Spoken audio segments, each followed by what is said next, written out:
बच्चों कैसे हैं आप लोग? बच्चों चर्चा कर रहे थे सारणिक टॉपिक की, सीधे बात करेंगे प्रश्नावली की। प्रश्नावली 4.1 में एक प्रश्न है आपका 3 नंबर 4 नंबर। उस प्रश्न को हम कल चर्चा कर रहे थे, वो प्रश्न दोबारा से बता देते हैं आपके बीच में। 4.1 में 3 और 4 की बात कर रहे थे, तो 3 और 4 दोनों सेम है, सिमिलर है, समान है, एक ही प्रकार के हैं। उनमें से एक प्रश्न हम कर देते हैं। तो 3 नंबर जो है वो 2 कोटि का है, 2 गुणा 2 का, और जो 4 नंबर है वो है आपका 3 कोटि का। तो हम 4 नंबर कर दे रहे हैं। प्रश्न सामने लिखा हुआ आपके, और ये सिद्ध करना है हमको। Mod 3a is equal to 27 into mod a. Mod का मतलब यहां पर आपको याद रखना पड़ेगा कि वो प्लस से उसका संबंध नहीं है, मॉडुलस से संबंध नहीं है। मॉड का मतलब केवल सारणिक से रिप्रेजेंट का मतलब है, उससे सारणिक दर्शाई जा रही है, बस केवल इतना मतलब है।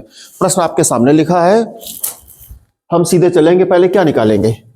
अब हमने पूछा प्रश्न से ही पूछा कि क्या करें आपको हल करने के लिए। तो प्रश्न कह रहा है कि सर 3a का मॉड कर दीजिएगा, 3a को सारणिक विधि से हल कर दो। तो हम कहा सारणिक विधि से 3a को कल, हाँ तो a दिया है तो पहले 3a निकाले तब मॉड लगा पाएंगे। तो हम कहा ठीक, चलो 3a करते पहले, इसलिए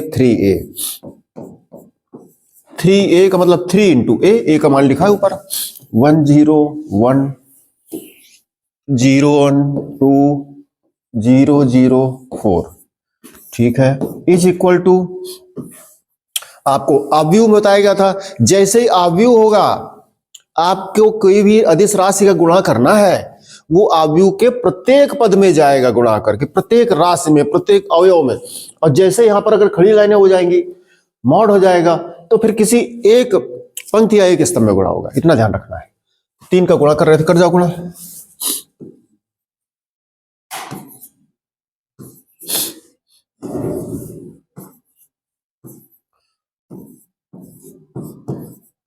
ये बन गया, हमें इसका मॉड चाहिए एलएचएस, ठीक है, एलएचएस कर दे। एलएचएस बराबर क्या लिखा, मॉड 3a, तो बराबर मॉड 3a का मान आपके सामने है, लिख दीजिएगा 0 3 6 0 0 12, ये लिखा है।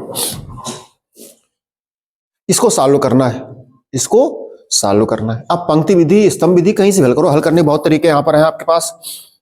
तो हम सीधे सॉल्व करते हैं, बराबर से लेंगे। हमने बताया था प्लस माइनस प्लस या प्लस माइनस प्लस करके हल करते हैं। चलते हैं, +3 लेंगे बाहर, ठीक है। ये सारणिक को, 3 कोटि के सारणिक को हम लोग 2 कोटि के सारणिक में बदल देते हैं। 3 कोटि के सारणिक को 2 कोटि के सारणिक में बदल लेंगे। तो 3 को बाहर निकालें, जरा देखें, निकाल लिया। तो हमने बताया था आपको कि ये 3 जब लेंगे तो पूरा 3 वाला पंक्ति जाएगा, पूरा ये 3 का स्तंभ जाएगा, ये स्तंभ जाएगा और ये पूरा पंक्ति जाएगा। जो अवयव 4 लिखे दिख रहे हैं आपको, इनको लिख लो आप। 3 6 0 प्लस के बाद माइनस आता है, ठीक है, माइनस। अब -0 में है तो हम उसको लिखें चाहे न लिखें, आप जब भविष्य में आप अभ्यास कर लेंगे अच्छा तो आप छोड़ देना, ये 0 लिखने की जरूरत नहीं है। 0 सबको 0 कर देगा। फिर भी जब 0 लेंगे तो अब ये जाएगा और ये पूरा जाएगा, स्तंभ पूरा। जो अवयव ले रहे हैं उसका पूरा पंक्ति जा रहा है और पूरा स्तंभ छोड़ रहे हैं। अब कौन बचे? ये प्लस माइनस फिर प्लस, प्लस माइनस प्लस 3, ये जाएगा स्तंभ, पूरा पंक्ति जाएगा। जो दिख रहा है आपको 0 0 3 0।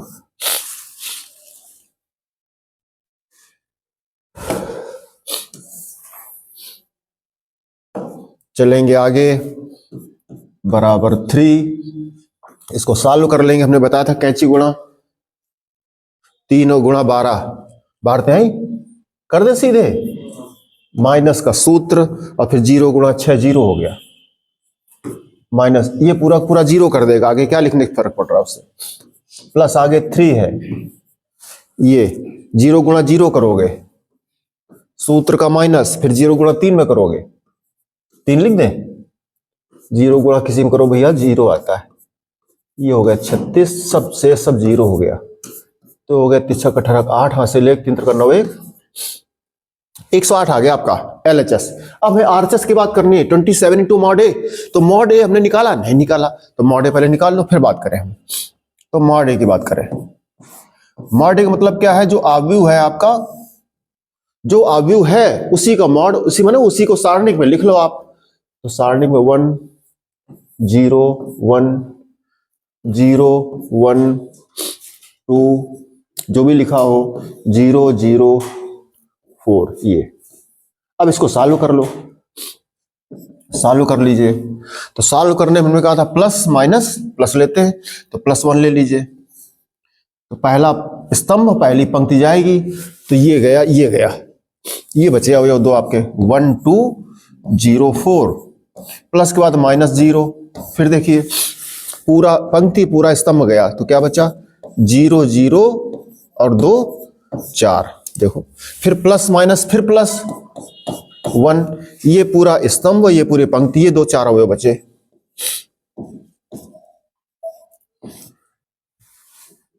ठीक है, आगे चलेंगे 1 सॉल्व करो, 4 एकम 4 और ये सूत्र का 0 माइनस सब 0 कर देगा, प्लस का 1, ये 0 एकम 0 सूत्र का माइनस, फिर 0 गुणा 1 0, कुल मिलाकर सब खत्म है। ये 1 गुणा 4 बराबर आ गया 4 आपका। हमें RHS से ये था, RHS का मान लिखा था 27 इंटू मॉड ए, तो 27 इंटू मॉड ए का मान आपका निकल के आया 4। तो 4 का गुणा कर लोगे आप, 4 7 28 का 8 हासिल 2, 4 दूनी 8 108। यही आपका लेफ्ट हैंड साइड आया, यही आपका राइट हैंड साइड आया। कुछ नहीं किया है, थोड़ा सा समझने की बात केवल ये थी कि मॉड ए का मतलब उस आव्यूह का सारणिक से हल, जैसे मॉड कर देते वो आव्यूह हमारा सारणिक में ट्रांसफर हो जाता है। यहाँ 3a का मॉड करना था, तो 3a का मॉड करने वाला पहले 3a निकाला, 3a निकाला, कई बार मॉड ए लिख देते हम लोग फिर गुणा कर देते तो गलती हो जाती। 3a माने ए आव्यूह में 3 का गुणा, उसके बाद मॉड। ठीक है, इतनी सी बात। सेम टू सेम इसी कैटेगरी का प्रश्न बच्चों कल हम बात कर रहे थे आपसे, वो प्रश्न था आपका 3 नंबर, प्रश्न था आपका 3 नंबर, और 3 नंबर में सिद्ध करा रहा था mod 2a is equal to 4 into mod A. इसमें आपको उसने आव्यूह लिखा था, आव्यूह क्या लिखा था, 2 क्रम का लिखा था, 1 2 और 2 1 2 4 2 ये लिखा था, 1 2 4 ठीक लिखा था। अब इसको आपने क्या किया था, तो 2a पहले क्या करना पड़ा था, हमें 2a निकालना पड़ा था। आप 2a निकालिए, 2 का गुणा करिए जाके प्रत्येक अवयव में, फिर उसका मॉड, और फिर इसी प्रकार से अलग इसका a का मॉड निकाल लीजिए, 4 का गुणा कर दीजिए, जैसे पीछे करके आए हैं सिमिलर आप घर से कर लोगे। ठीक है, इस तरह से आप इसको नोट कर लीजिए। हम अगले प्रश्न पे चलते हैं। ठीक है,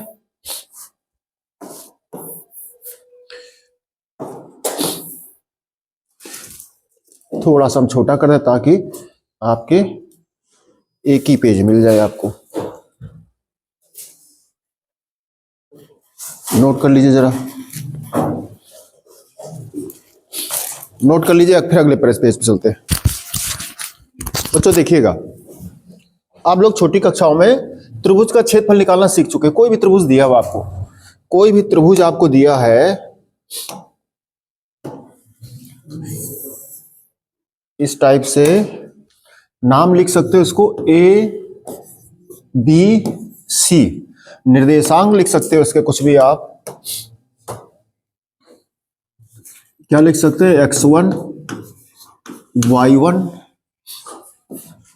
x2 y2 और ये x3 y3 ये लिखा हुआ है, और इसका त्रिभुज का क्षेत्रफल पूछा उसने है।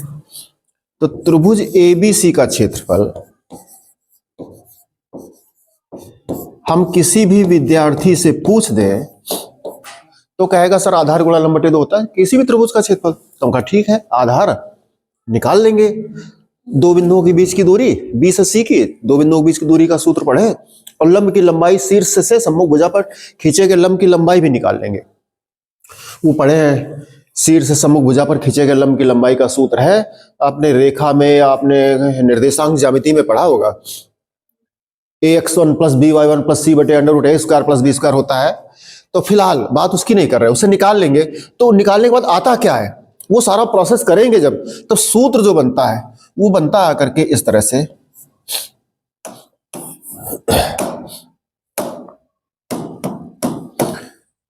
1/2 x1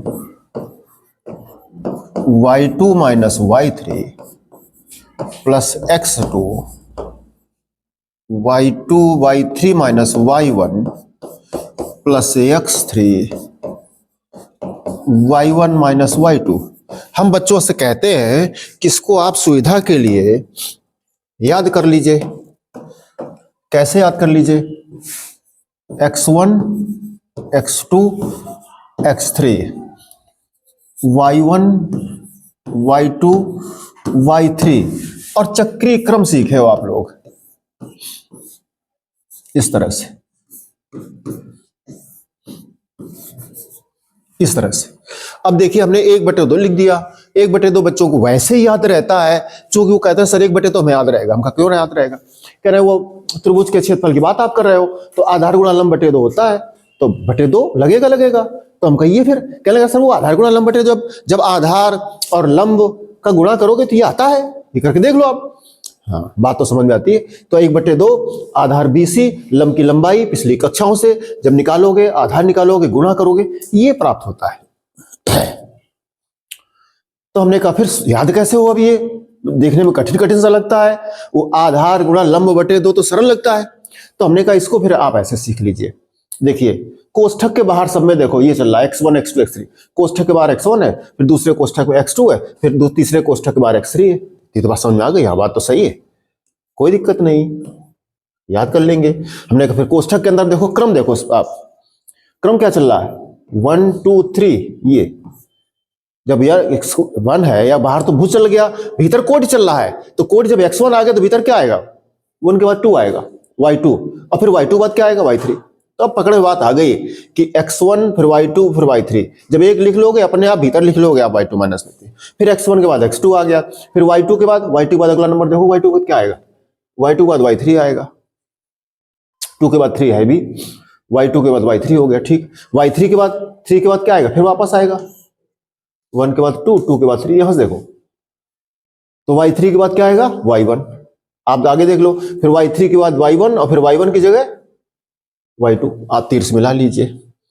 तो क्रमशः कोष्ठक के बाहर x1 x2 x3 हो गया, और भीतर y2 माइनस y3, फिर y3 माइनस y1, फिर y1 माइनस y2। जहां y2 था वहां y3 कर दिया, जहां y3 था वहां y1 कर दिया। क्यों कर दिया, वहां से मिलान कर दिया। ये क्रम आगे बढ़ा रहे हैं, किसको कह रहे बात, 1 2 3 की,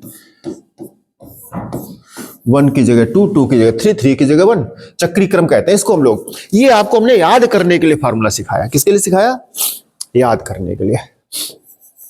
अथवा इसी तरह से डेल्टा को, इस त्रिभुज ABC के क्षेत्रफल को आप लोग याद कर लेते हो सारणिक के माध्यम से, 1/2 सारणिक में लिख लेते हो x1 y1 और 1, फिर x2 y2 1, और कुछ बचा, फिर x3 y3 1। इस प्रकार से ये त्रिभुज का क्षेत्रफल आप इस प्रकार से लिख लेते हैं। विद्यार्थी कहता कैसे सर लिख दिया, हमने कहा यार भाई तुम हल करना सीख चुके हो, आप अगर काउंटर चेक करना चाहते हो, क्या करना चाहते हैं, काउंटर चेक, काउंटर चेक करना चाहते हो, तो हम कहा चलो थोड़ी देर के लिए 1/2 लिख लिया आपने, हाँ लिख लिया, तो 1/2 से डर लग रहा होगा, बाहर लिख लीजिए आप, लिख लिया। अब सॉल्व करो, भीतर क्या करते थे हम, एक नमूना केवल बता रहे हैं, x1, जब x1 बाहर निकालते थे तो पूरा पंक्ति पूरा स्तंभ छोड़ देते थे, तो पूरा पंक्ति छोड़ दीजिए, पूरा स्तंभ छोड़ दीजिए, ये 4 अवयव लिखने पड़ेंगे आपको, हाँ लिख दीजिए। तो क्या है, y2 y3 है और इधर 1 1 है। हम आगे बात करें, फिर बात की बात है वो, फिलहाल हम यही की बात करें। 1/2 ये x1 है, कोष्ठक में क्या करते थे, याद करो नियम, y2 माइनस y3, आ तो रहा है, वाह बिल्कुल सही है। ये मतलब उसका वही दूसरा रूप लिख गया। बात समझ में आ गई। आप आगे आप इसमें जानते थे क्या करते थे, -y1 करेंगे और फिर पूरा स्तंभ फिर पंक्ति छोड़ेंगे, x2 x3 लिखेंगे, x2 x3 लिखेंगे, x2 x3 लिखेंगे और क्या लिखेंगे, 1 1 लिखेंगे। फिर ये आपका हो गया, हमारे पास क्या आ जाएगा, +1 आ जाएगा, ये जाएगा वो जाएगा, पूरा क्या बचेगा, x2 x3 y2 y3। इस तरह से वो सॉल्व करते हैं। अब विद्यार्थी कहता सर यहां तो x1 आया था, यहां आपका x2 आया है, देखो यहां आपने गलत कर रहे हो। तो हम कह रहे हैं ऐसा है, हल करने के कई तरीके होते हैं। हम बात कर रहे हैं पंक्ति विधि की, आप बात कर रहे हैं स्तंभ विधि की। तो इसी को स्तंभ विधि में अगर हल करना हो तो थोड़ी देर के लिए 1 मिनट का समय लगेगा, वापस देख लीजिए।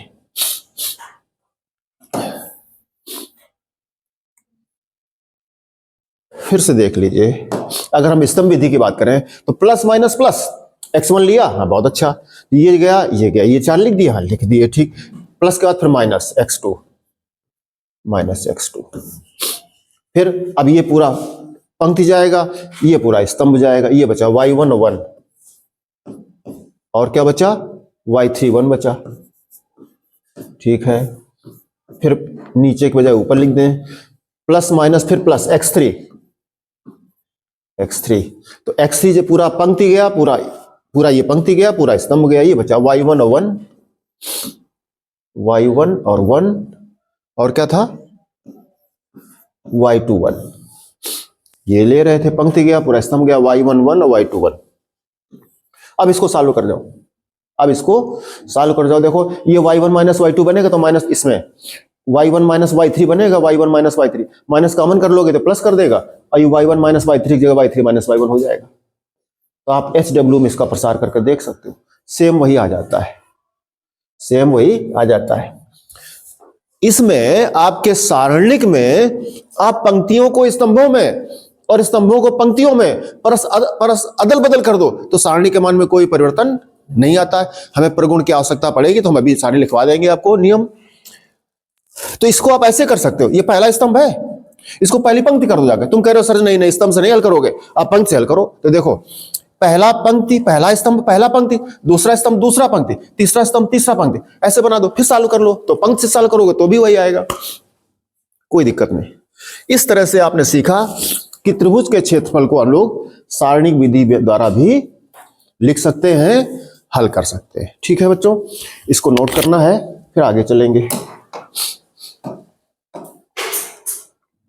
अब बच्चों देखो छोटी कक्षाओं में हम थोड़ी बात कर दे आगे।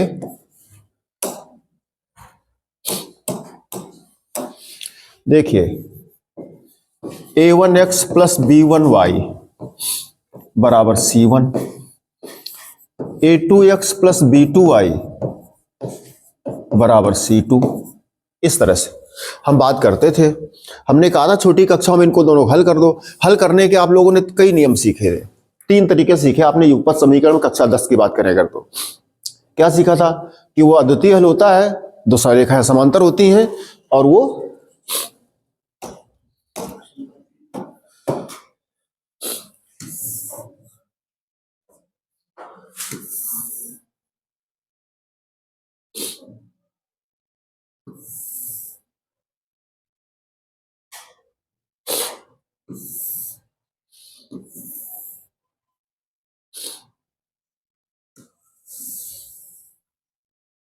देखना, ये दूसरी रेखा है, इसी प्रकार तरह गौर करना ना, फिर बाद में कहोगे सर जी बेवकूफ बना दिया। ले चली गई उसी रेखा पे। अब देखना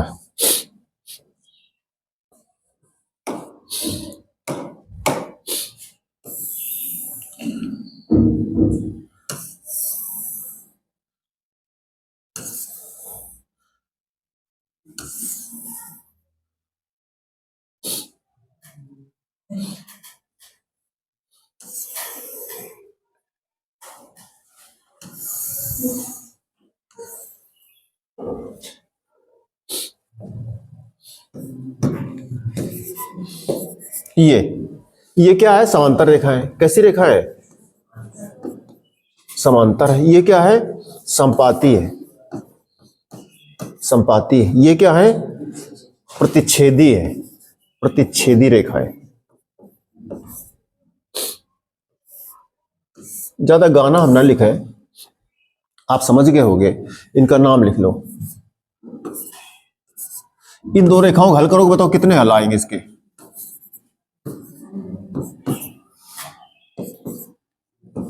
पी क्यू भी रेखा इसी पर ए बी भी, दो रेखा है।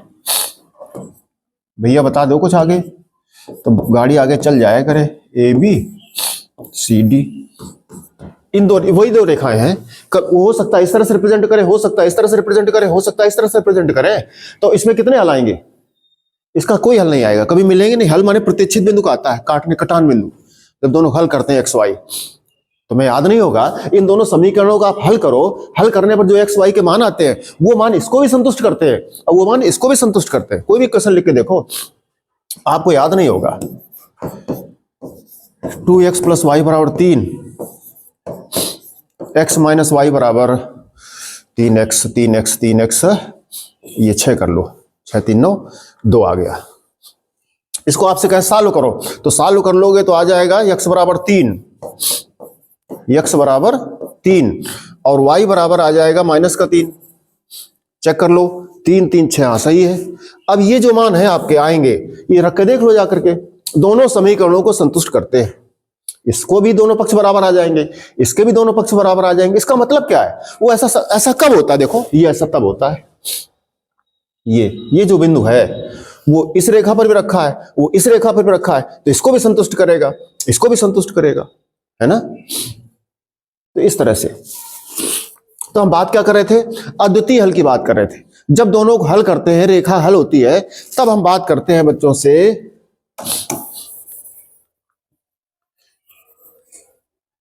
कि बच्चों इसी को हल करने का तरीका भी आगे सिखाएंगे। हम तो ज्यादा इस पर चर्चा नहीं कर रहे, केवल थोड़ा बेसिक के बाद बता दें आपको। इसको हम आव्यूह विधि में लिखते हैं जाकर के। क्या लिखते हैं? A1 B1 A2 B2, ये इस तरह से। दूसरे आव्यूह में क्या लिखते हैं? XY लिख देते हैं। बराबर में क्या लिख देते हैं? एक आव्यूह बना लेते हैं, C1 C2 लिख देते हैं। यही अगर 3 समीकरण हो गए तो क्रमशः 3 समीकरणों में लिख देते हैं। यही प्रोसेस अगर हमारा 3 समीकरण होगा तो 3 समीकरणों में लिख देते हैं। तो इस तरह से इसको जब हल करते हैं तो हल करने के वही नियम आप सीखे वैसे, ये और ये A1 B2 minus A2 B1, आपको याद होगा स्टेप, ये A1 B2 minus A2 B1 चलता था, वर्गीकरण विधि वगैरह हम सीखे होंगे। तो ये चर्चा बच्चों आगे करेंगे चल करके, अभी जस्ट अगली एक्सरसाइज पर। वहां समीकरणों को हल करना सिखाया गया है, समीकरणों को हल करना सिखाया गया है, वहां पर इसको हम कैपिटल ए कर लेंगे। ए फॉर आव्यूह हमारा है, ये हमारा x की वैल्यू हो जाती है, ये हमारी बराबर c है, उसको b कर लेंगे। तो इससे हम x का मान निकालते हैं, a बटे में चला जाता है तो 1/a लिखना पड़ेगा। इसी को आप लिख दोगे बराबर a इनवर्स इंटू b। अब हम इधर x है, इधर a इनवर्स इंटू b निकाल लेते हैं। b हमारा प्रश्न में दिया होता है, इनवर्स हमारा a इनवर्स बराबर होता है 1/mod इंटू एडजॉइंट सेकंडज। तो सेकंडज हमें याद करना पड़ता है, तो आगे अगले प्रोसेस में सेकंडज याद करेंगे और हमारा उत्तर आ जाएगा। इन समीकरणों को हल करने की एक नई विधि आप सीख जाओगे, जिसको हम लोग कहते हैं आव्यूह विधि से सारणिक विधि से आप सीख जाओगे। ठीक है, तो इतनी बात, थोड़ी चर्चा हमने कर दी बेसिक में, आगे चलेंगे।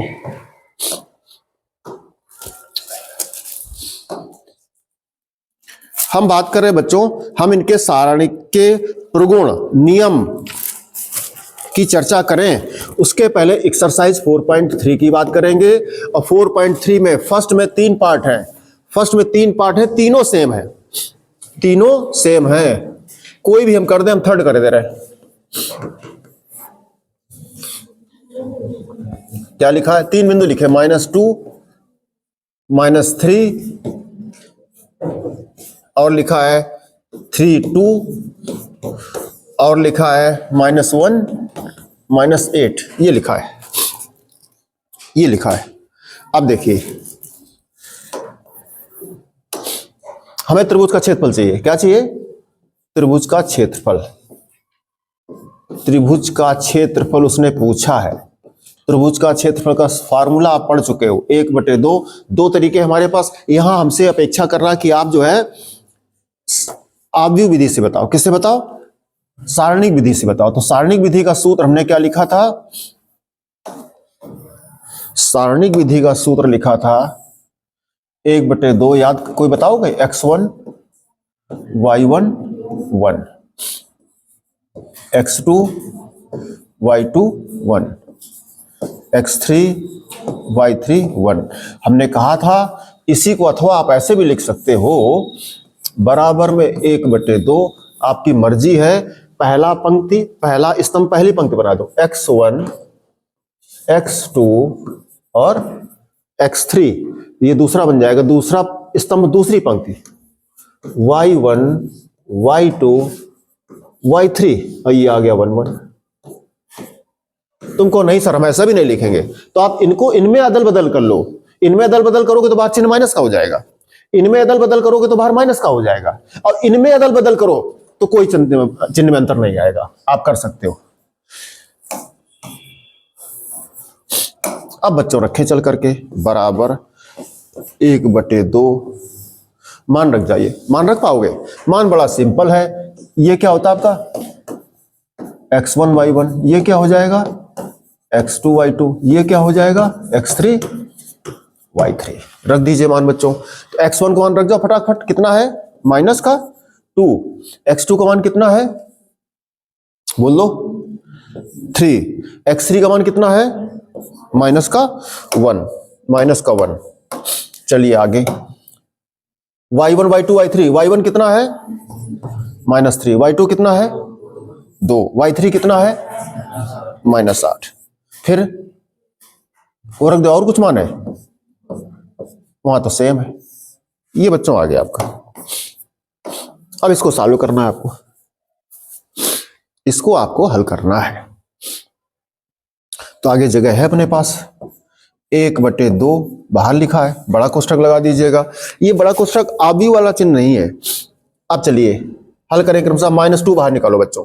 तो याद रहे -2 जाएगा तो पूरा पंक्ति चला गया, पूरा चला गया स्तंभ। ये 4 अवयव बच्चे आपके, लिख लीजिए। 2 8 है, माइनस का, और 1 1 है, प्लस के बाद माइनस, -3 है, माइनस पहले से लिखा है। तो आपकी ये पूरा स्तंभ चला जाएगा, ये पूरा पंक्ति चला जाएगा। क्या बचा? 3 - 1, और क्या है? 1 1। बहुत बढ़िया। प्लस माइनस फिर प्लस, प्लस माइनस प्लस 1। फिर पूरा ये आपका स्तंभ चला गया, पूरी चली गई पंक्ति। ये 4 अवयव बचे। 3 - 1 2 - 8। बड़ा कोष्ठक लगा दिया। आप सॉल्व कर जाइए। ये माइनस का 2 है, इसको आपको सीधे कर सकते हो। 2 एकम 2, सूत्र का माइनस, ये -8 एकम 8 -8, तो क्या हो जाएगा? +8 हो जाएगा। माइनस माइनस का +3, ये 3 एकम 3, सूत्र का माइनस, ये -1 आ रहा तो हो जाएगा +1 +1।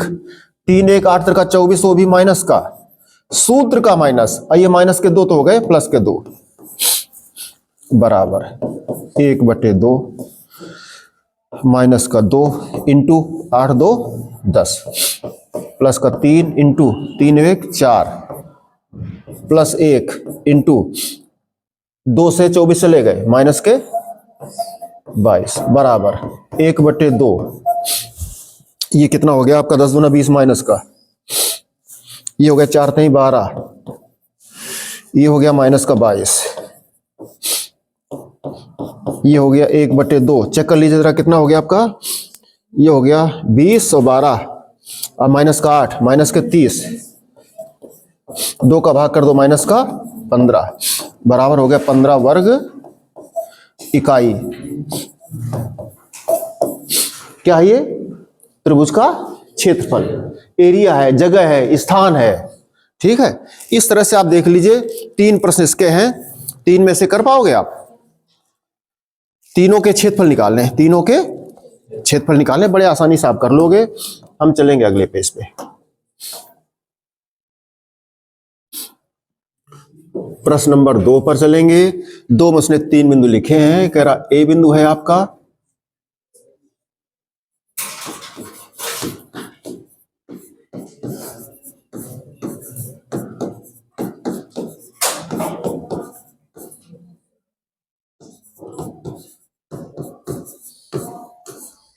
ये 3 बिंदु दूसरे लिखे, 3 बिंदु। कह रहा सिद्ध करो संरेख है। हमें संरेख नहीं पता, हम त्रिभुज का क्षेत्रफल ज्ञात करते हैं। क्या ज्ञात करेंगे? त्रिभुज का क्षेत्रफल। देखिए ये देखिए,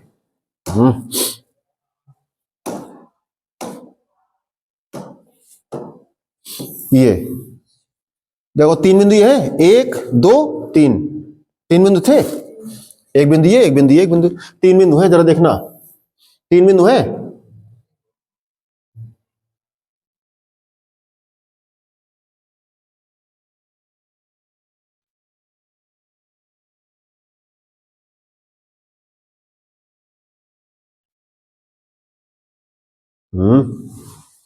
कहां 3 बिंदु बताओ, कहां चले गए? फिर देख लो, दिख रहे 3 बिंदु तुम्हें? दिख रहा है 3 बिंदु? बोलिए 3 बिंदु दिख रहे हैं? अब देखो 3 बिंदु है। अब अब अब अब अब अब अब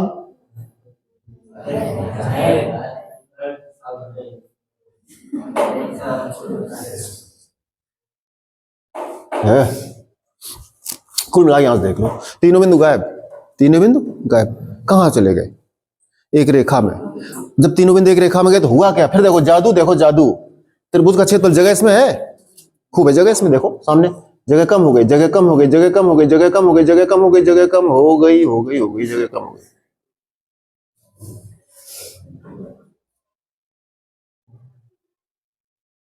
कहां चली गई जगह? जगह खत्म हो गई। रेखा में कोई जगह नहीं होती कि तुम आराम से बिस्तर लगाओ जाकर के। रेखा में कोई जगह नहीं होती भैया। रेखा तो बिंदु बनाता है। बिंदु कौन होता है? जिसमें न मोटाई हो, न ऊंचाई हो, न गहराई हो, न चौड़ाई हो, न लंबाई हो, न वेट हो, वजन हो, न टेम्परेचर हो, है ना, न भूख हो, न प्यास हो, तो वो बिंदु होता है। बिंदु कैसा होता है? बिंदु बनाता है रेखा को। बिंदु माने बिंदु पथ से बनती रेखा, जब कोई बिंदु पथ बना दे। खैर वो छोड़ो, हम बात कर रहे थे वो आकृति पूरी जो क्षेत्रफल घेरती है कोई त्रिभुज का, वो क्षेत्रफल त्रिभुज खत्म हो गया, जगह नहीं बची। तो जगह नहीं बची इसका मतलब क्या? कितनी जगह बची? जगह कितनी बची है? अरे त्रिभुज की जगह कहां चली गई? फिर देखो 20 बार बता दिए फिर भी नहीं बोलते तुम लोग। ये त्रिभुज में कुछ जगह है कि नहीं है? कुछ क्षेत्रफल है कि नहीं है? अब बताओ जगह कहां चली गई? तो बताइए कितना फिर वो, अगर रेखा में चली गई। हम तुमसे पहले करें रेखा में जगह, कोई जगह नहीं है। रेखा में जगह होती नहीं है। रेखा बनाता बिंदु, बिंदु में कोई जगह नहीं। बिंदु फिर सुन लो, जिसमें न मोटाई है, न गहराई है, न ऊंचाई है, न लंबाई है, न टेम्परेचर है, न भूख है, न प्यास है, वो है बिंदु। अब तुमका भूख प्यास होकर जोड़ दो, बड़ा मुश्किल तो ये बात का है।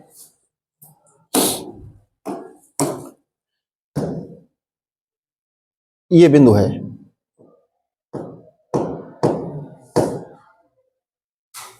ये बिंदु है। तुम कॉपी पर पेन लो, पेन और ऐसे ना बल्कि रख दो, वो बिंदु होता है। फिर उसकी मोटाई लंबाई का राय देता चढ़ा के। बिंदु में कोई जगह नहीं होती, कोई स्थान नहीं होता है। तो इसका मतलब रेखा में कोई स्थान नहीं है, कोई जगह नहीं है, रेखा की कोई जगह नहीं है। तो त्रिभुज क्षेत्रफल चला कहां गया? चला गया तो है कितना? शून्य बचा। कितना बचा? शून्य। त्रिभुज का क्षेत्रफल खत्म हो जाता बच्चों।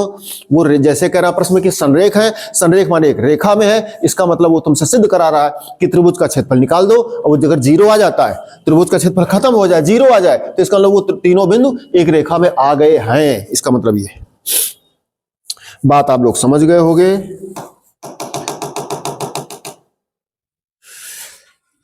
चलिए क्या निकालेंगे? त्रिभुज का क्षेत्रफल। त्रिभुज का क्षेत्रफल का फार्मूला लगा दो, 1/2 सारणिक विधि से करते हैं। क्या सूत्र लगाया था? x1 y1 1, x2 y2 1, x3 y3 1। याद रहे, अथवा हम बता रहे हैं आपसे, आप ये सूत्र बिल्कुल न लगाओ। आप लगाओ ये x1 x2 x3। अगर ये लिखने में आपको अच्छा लगे तो आप ये लगाओ, ठीक है? आप ये लगा लीजिए, ऐसे लगाइए। अब मान रखो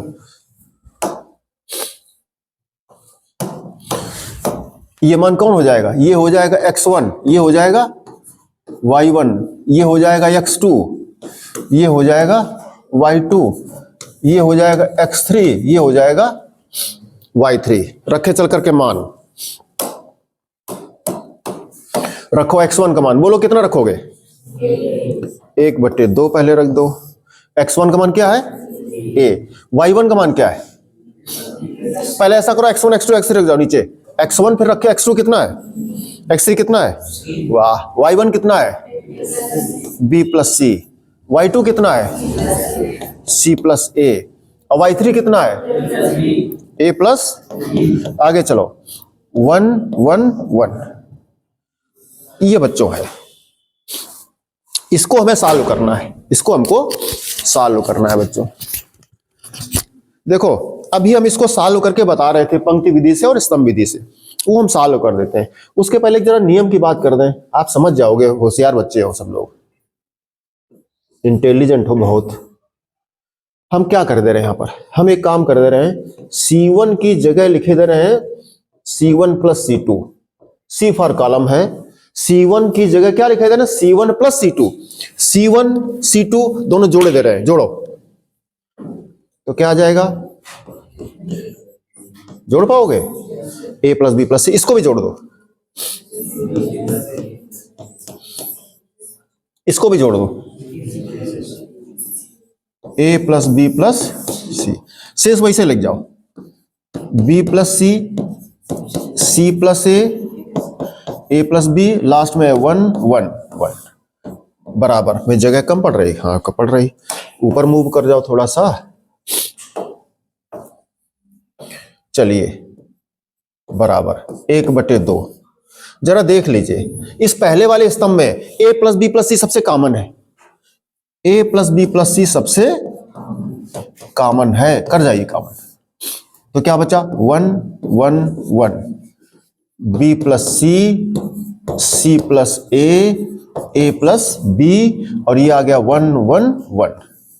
आप जागिएगा, आगे चलेंगे, 1/2 a प्लस बी प्लस सी, इस पूरे डिटरमिनेंट का, इस पूरे सारणी का मान आ जाता है 16। क्यों आ जाता है?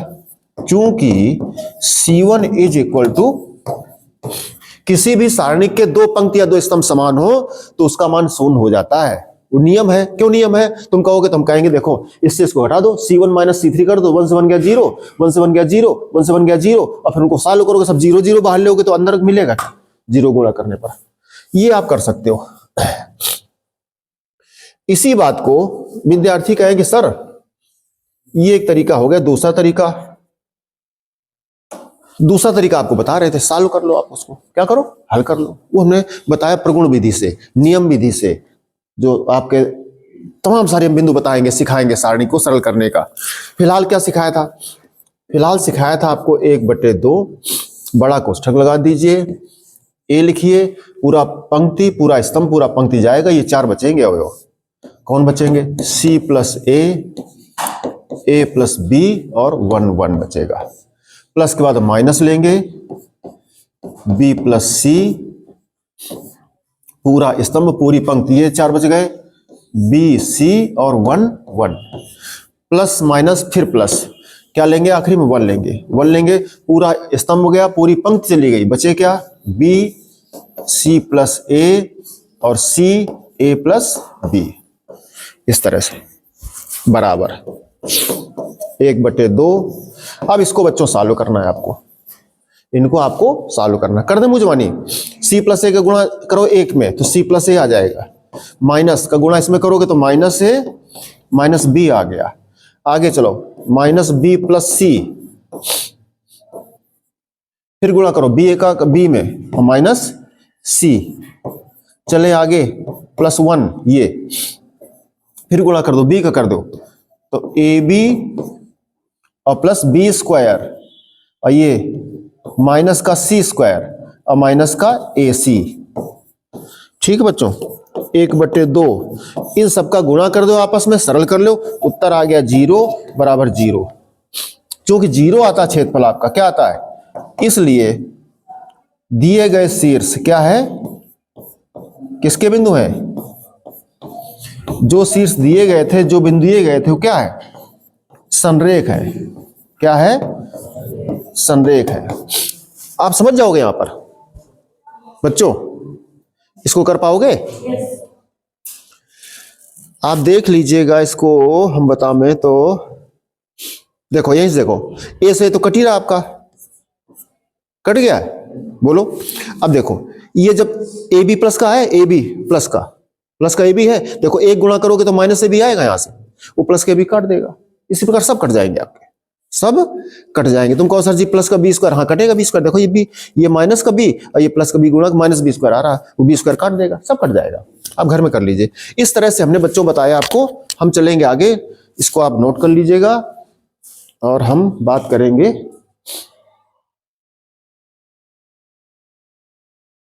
ठीक है, हम सेव कर देते हैं, आपको जब समय लगेगा आप नोट कर लीजिएगा, वो समय मिलेगा नहीं आपको। खैर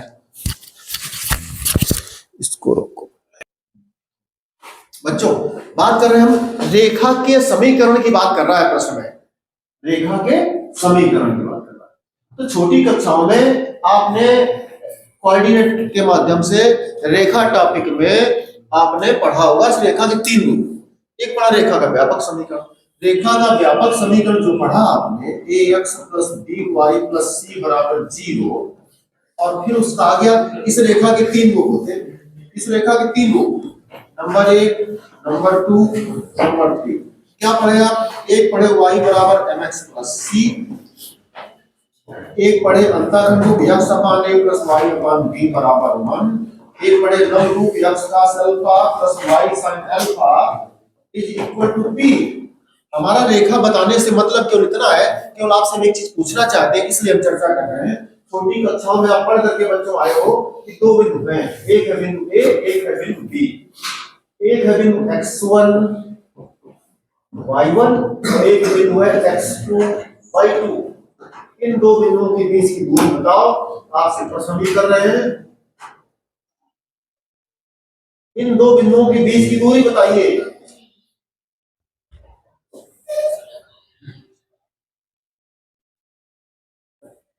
ये इस प्रकार से हमने कहा डी बताइए, डी बताइए दो बिंदुओं के बीच की दूरी ए बी।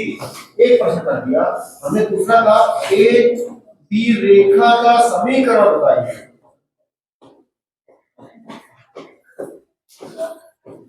ये इस तरह से बता दीजिए, दो बिंदुओं के बीच की दूरी को बता पाओ। दो बिंदुओं के बीच की दूरी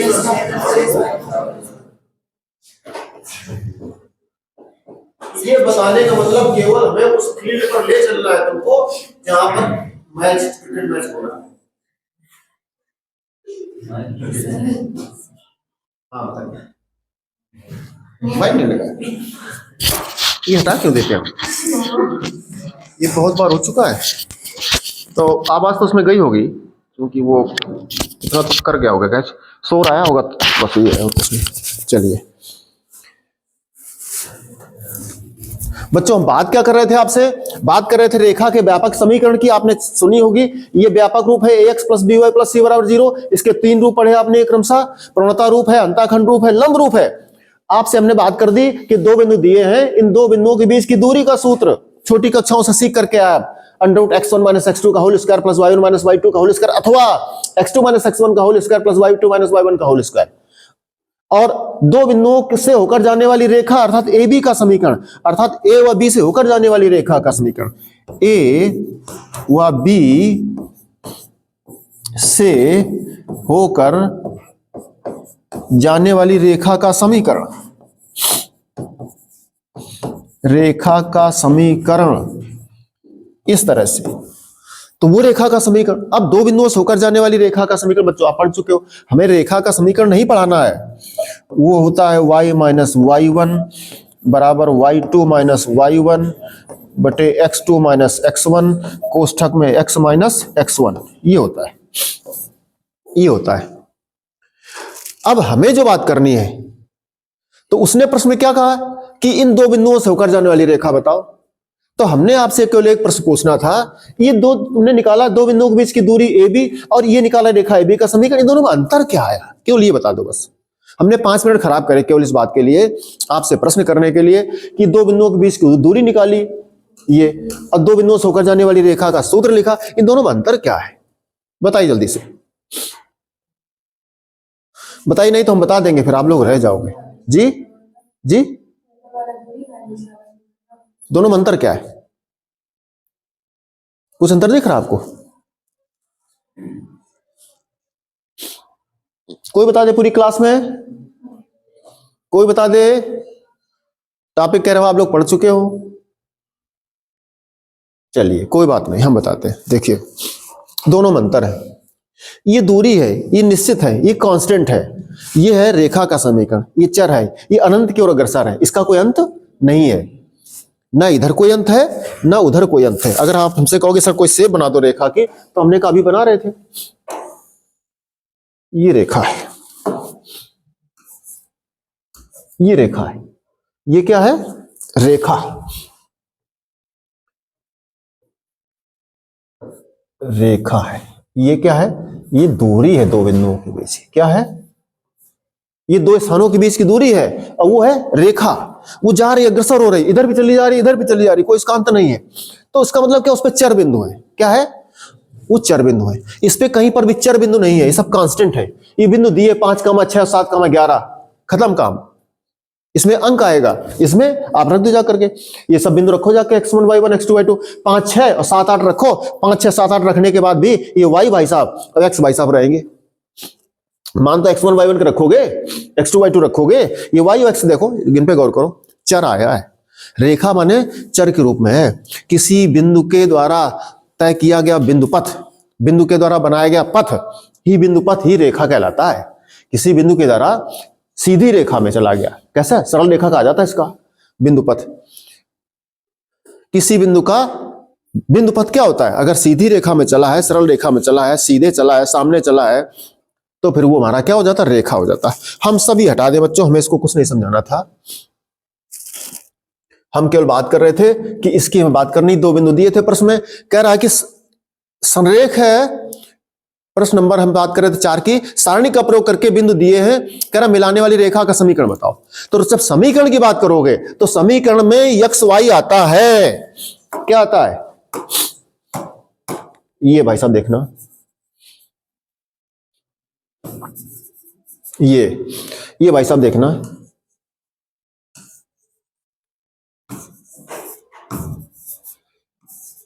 रेखा। हम रेखा की बात कर रहे थे, आपको समझ में बात आ गई होगी कि रेखा माने किसमें? चर बिंदु में है। रेखा किसमें? चर बिंदु। चलिए यहां देखो, ये रेखा का व्यापक समीकरण है।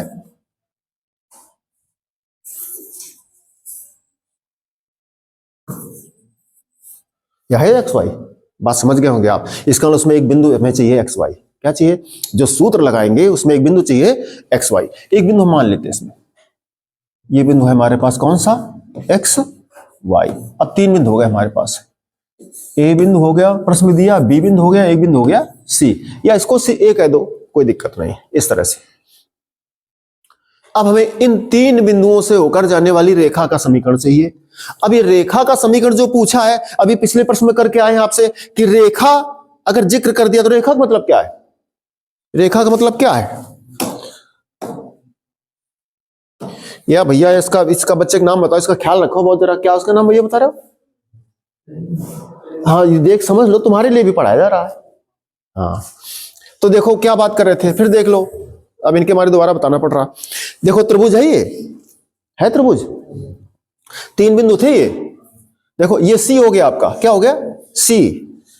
देख लो भैया तुम लोग क्या कहोगे? सी, ये ए और ये बी, 3 बिंदु है सी ए बी। जागना, ये 3 बिंदु कह रहा है प्रश्न में। फिर देखना, ये 3 बिंदु आए सी ए बी, हमने लिए सी ए बी, वापस जा रहे हैं।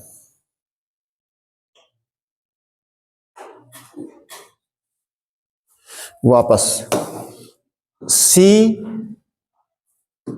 ए और बी। ये सी तुम्हें डिस्टर्ब करता है, इन सी को तो हटा थोड़ी देर के लिए। ये लिख लो आके सी यहां पर। अब बताओ, इस पूरे तीनों बिंदु सी ए बी को हमने ऊपर ट्रांसफर कर दिया और थोड़ी देर उठा और ऊपर चले गए तो ये बिंदु गया, एक रेखा मिल गई। क्या मतलब बना? त्रिभुज खत्म, त्रिभुज नहीं बचा। जब त्रिभुज बचा नहीं तो उसमें क्षेत्रफल क्या बचेगा? 0। इसका मतलब आपका रेखा का समीकरण मतलब क्या है? त्रिभुज का क्षेत्रफल 0 लगा दो, त्रिभुज का क्षेत्रफल 0 रख दो, आपकी रेखा का समीकरण आ जाएगा। चले वापस, इसलिए ये सब हटाना पड़ेगा हमें, तो बड़ी समय लग जाएगा हमारा, हटाना तो है।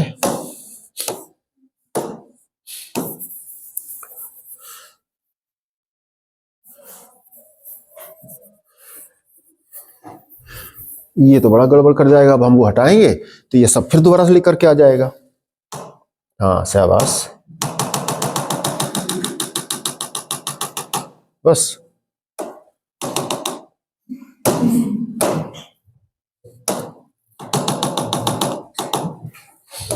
बहुत अच्छा। चलिए छोड़ो सब, ये बच्चों बना रहने दो, समझाने के लिए किया गया था। हम बात क्या करते हैं, उसने कहा था रेखा का समीकरण बताओ, सारणी का प्रयोग करके बिंदु इतने को मिलाने वाली रेखा का समीकरण।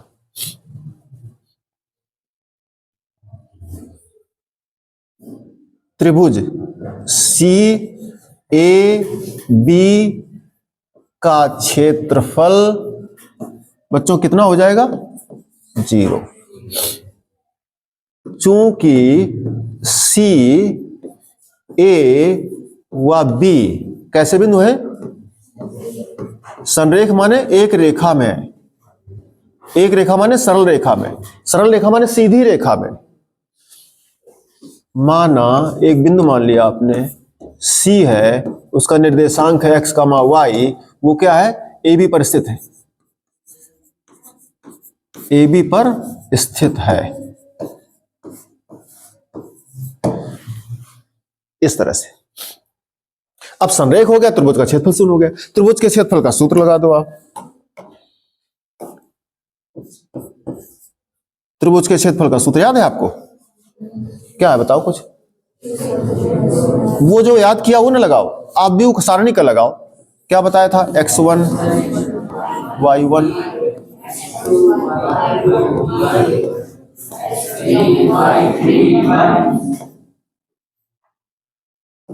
ये बराबर 0, तो 1/2 चला जाएगा, 0 नीचे।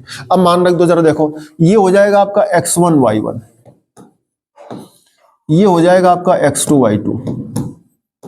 एक विद्यार्थी कहता सर, हम कहा हाँ, कह रहा ऐसे कौन बिंदु मानेंगे x y, हम कहा फिर, कह रहा a मानेंगे इसको, b मानेंगे इसको, x y मानेंगे आके इधर, हम कहा मान लेना यार तुम्हारी मर्जी है।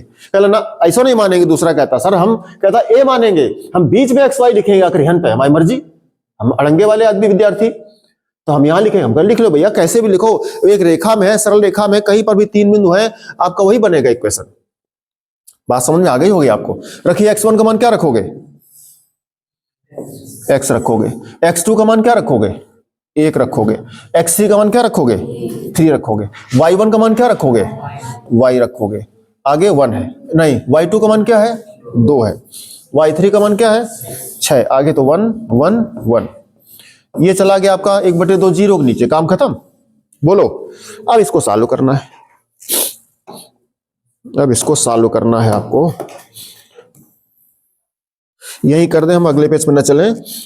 बोलो कर दें, चलिए तो इसको हम x लेंगे तो पूरा जाएगा आपका स्तंभ, पूरी जाएगी पंक्ति। बोलो ये जाएगा, ये जाएगा, क्या बचे, ये अवयव बचे आपके कौन है, 2 1 है और 6 1 है, प्लस के बाद माइनस आ गया y, फिर y पूरा स्तंभ चला गया, पूरा पंक्ति चला गया, तो ये 4 बचे, 1 3 1 3 और 1 1, जगह कम आ गई, फिर प्लस माइनस, फिर प्लस 1 1 लिया तो पूरा स्तंभ गया, पूरी पंक्ति गई, ये 4 अवयव 1 2 और 3 6 बराबर क्या था, 0। सॉल्व कर जाओ, x सीधे हल करेंगे, 2 एकम 2 माइनस 6 एकम 6, सूत्र का माइनस नहीं, 1 एकम 1 माइनस 3 एकम 3 प्लस 1 6 एकम 6 माइनस 3 दूनी 6 बराबर में 0। ये x है, 6 से 2 चले गए माइनस के 4, माइनस के y 3 से 1 चला गया माइनस का 2, ये 6 से 6 चला गया 0, ये हो गया माइनस का 4x, ये माइनस का 2y की बजाय हो गया प्लस का 2y बराबर 0। माइनस का गुणा कर जाओ पूरे में, 4x माइनस 2y बराबर 0, पूरे में 2 कॉमन कर जाओ, 2x माइनस y बराबर 0। देख लीजिए, ये आपकी रेखा का समीकरण आ गया है। देख लीजिए, कितनी देर करते हो भैया लोग, आप लोग नहीं देख पाए? धन्यवाद।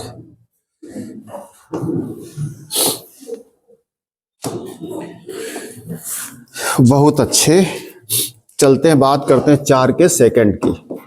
बच्चों, इस प्रश्न को पूरा समय दे दिया हमने। इस प्रश्न जितना समय दिया इतने में पूरी एक्सरसाइज लग जाती। आप लोग बड़े समझदार हैं, देखने से पता लग रहा है। और हम 4 के सेकंड की बात करें तो बिंदु उसने लिखे 3। कितने बिंदु प्रश्न लिखे? देखिए, उसने 2 बिंदु लिखे, 3 1 9 3। क्या बिंदु लिखा है? एक करा 3 1 है और एक है 9 3। 3 1 9 3। और तीसरा बिंदु हमने मान लिया है अपना x, y। तो ये हो गया a, ये हो गया b, ये हो गया c। बोलो। अथवा अथवा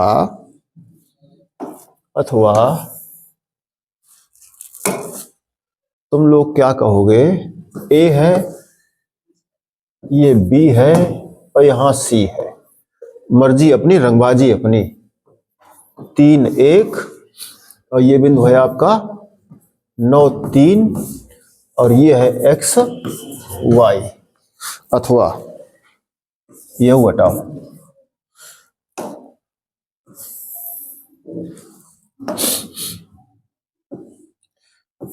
x y। ये एक बिंदु ये हो गया, एक बिंदु ये हो गया। कौन बिंदु है? 3 और 1 है और क्या है? 9 3 है।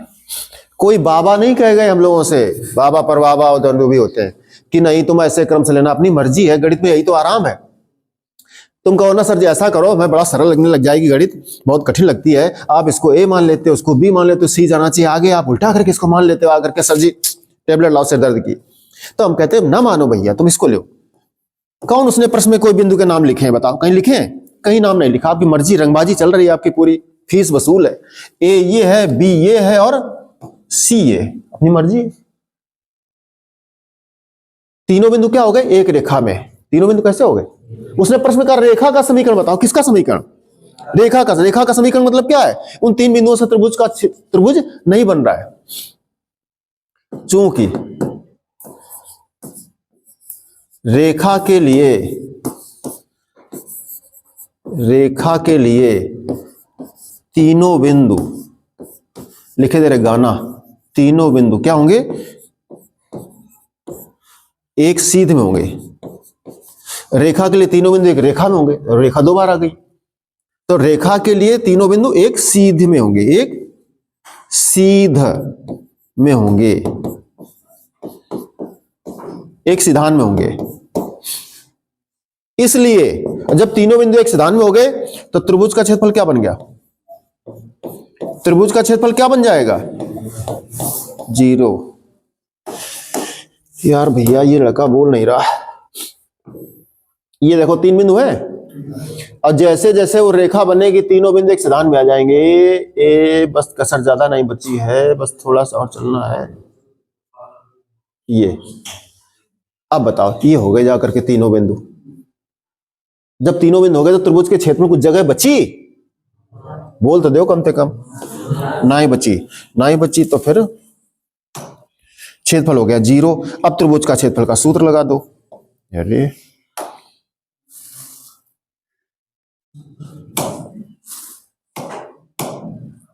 त्रिभुज का क्षेत्रफल लगा दो, सूत्र 1/2 x1 y1 1 x2 y2 1 x3 y3 1 बराबर क्या रख दें? 0। अब बताइए मान रख पाओगे? ये भैया आप अब इसमें कौन सा वाला बताओ करना आपको अच्छा लगेगा? हमने इस तरह से किया था, आप यही कर लो, और फिर मर्जी आपकी कोई भी कर लो। तो हम इसको क्या कह लेंगे? x1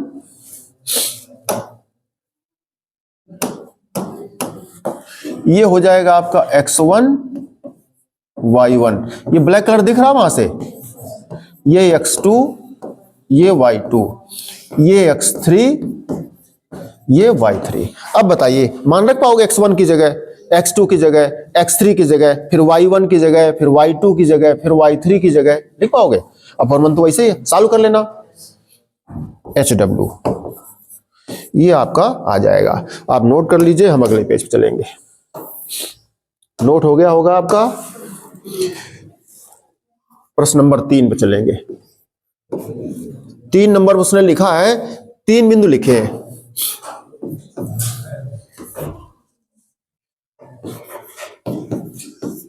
K0 लिखा है, 4,0 लिखा है और 0,2 लिखा है। बच्चों ये 3 बिंदु लिखे हैं।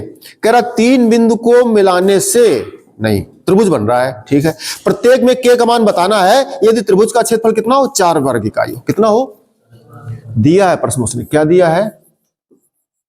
क्या दिया है कि तीनों बिंदु एक रेखा बना रहे हैं। क्या दिया है? शाबाश, गुड। त्रिभुज का क्षेत्रफल बराबर उसने दिया है 4 वर्ग इकाई। 4 वर्ग इकाई। अभी आपको नियम सिखा रहे थे, पीछे हम बता रहे थे कि त्रिभुज का क्षेत्रफल जब दिया हो और प्रश्न में कोई चर राशि का किसी या राशि का मान पूछ रहा हो तो फिर त्रिभुज के क्षेत्रफल को प्लस माइनस में लिखते हैं। किस में लिखते हैं? चर्चा करेंगे इस पर हम आगे। फिलहाल अभी तो आप देख लीजिए कि हम क्या लिखेंगे, प्लस माइनस। अभी डर लग रहा तो बाद में लिख लेना, तुम डराओ ना। केवल 4 है, 4 लिखा रहने दो। ठीक,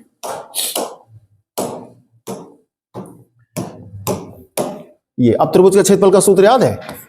1/2 x1 y1 x2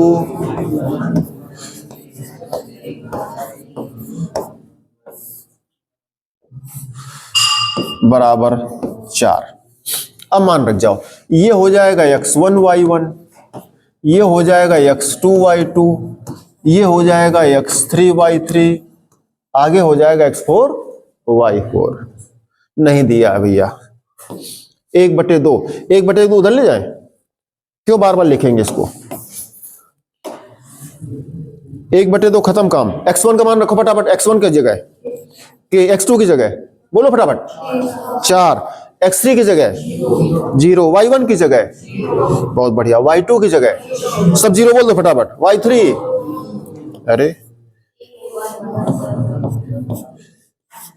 ये भाई साहब 1/2 पर जाएंगे तो गुणा हो जाएंगे जाके। बोलिए, मानोगे इस बात को? अच्छा, इसको प्लस माइनस हमने कहा था, लिख लेना। प्रश्न कह रहा आपका